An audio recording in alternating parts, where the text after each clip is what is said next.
Well, good afternoon. We're continuing with the commentary on the book of Ruth. We're up to chapter 2. In chapter 2, Ruth, that's the Moabitess, gleans in Boaz's field and is shown great favour.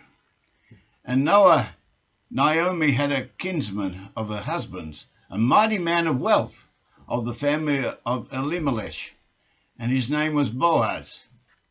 And Ruth the Moabitess said to Naomi, "Let me now go to the field and glean ears of corn, after him in whose sight I shall find grace." And she said, "Go, my daughter."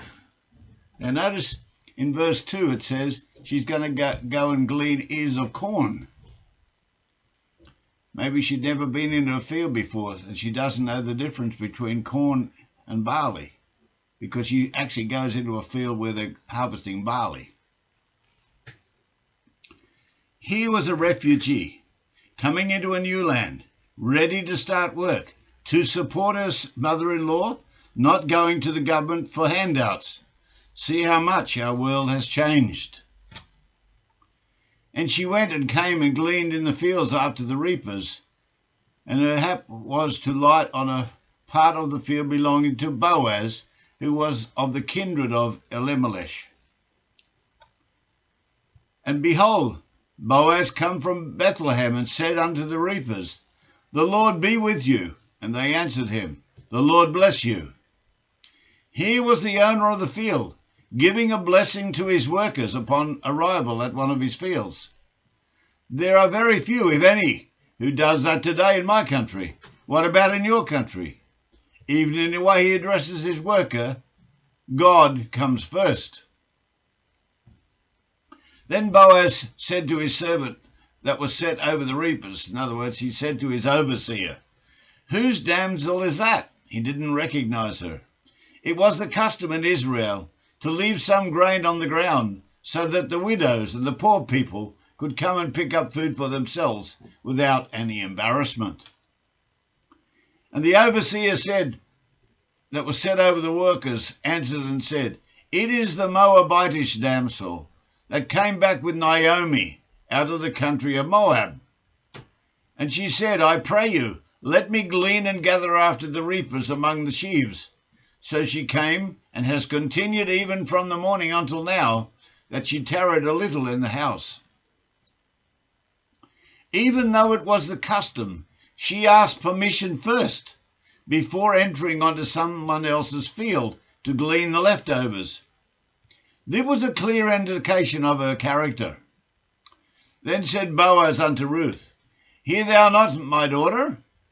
Go not to glean in any other field, neither go from here, but abide here fast by my maidens. Let thine eyes be on the field that they do reap, and go after them. Have I not charged the young men that they shall not touch you? And when ye are thirsty, go unto the vessels, and drink of that which the young men have drawn." Now, here Naomi recognizes that she has been singled out for favor and protection, even to the extent that she was allowed to drink from the same water vessel as the local people. Normally it was forbidden for a stranger to drink from the same vessel. A separate cup would normally have been provided, or you were required to draw your own water. This is confirmed again in John chapter 4, where it says that even if the people had left the cup at the well where the woman was sitting, the Jews would have refused to eat or drink out of it because it would to them have been unclean. But here she has been accepted as one of the people of Israel and allowed to drink out of the same vessel and the same water.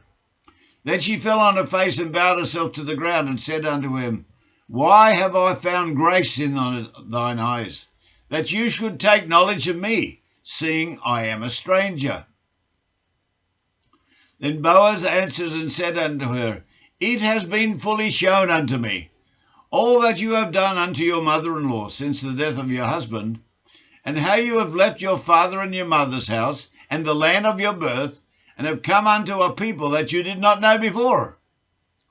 The Lord recompense, that is, the Lord reward your work, and a full reward be given unto you of the Lord God of Israel, under whom,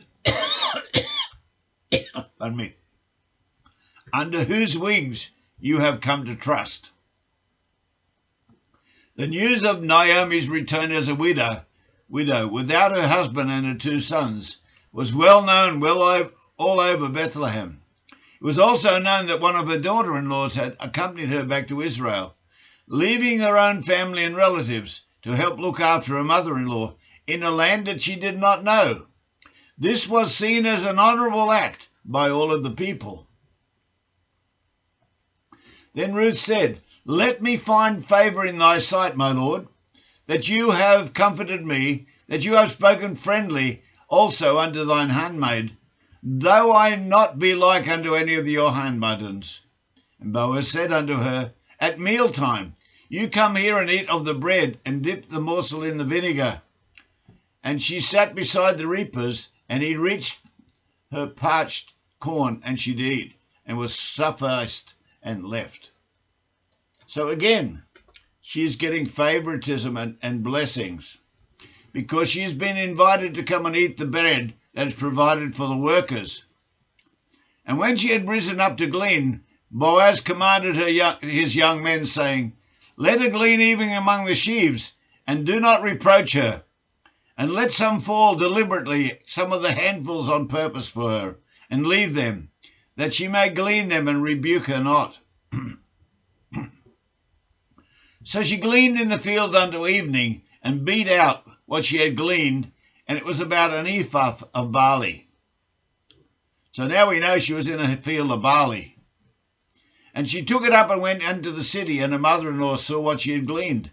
And she brought forth and gave it to her that she had reserved, after she had sufficed of her own food.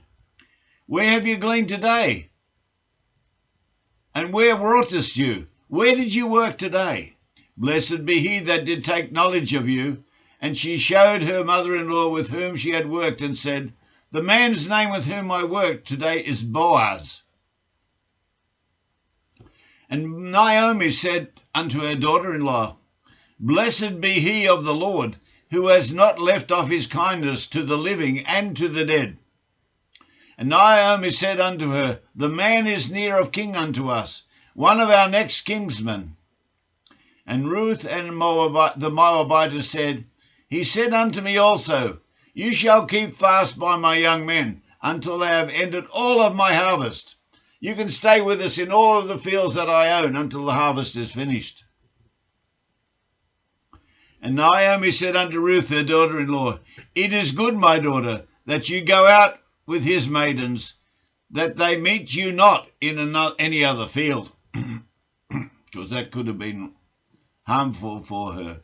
So she kept fast by the maidens of Boaz to glean unto the end of the barley harvest, and then of the wheat harvest, and dwelt with her mother-in-law.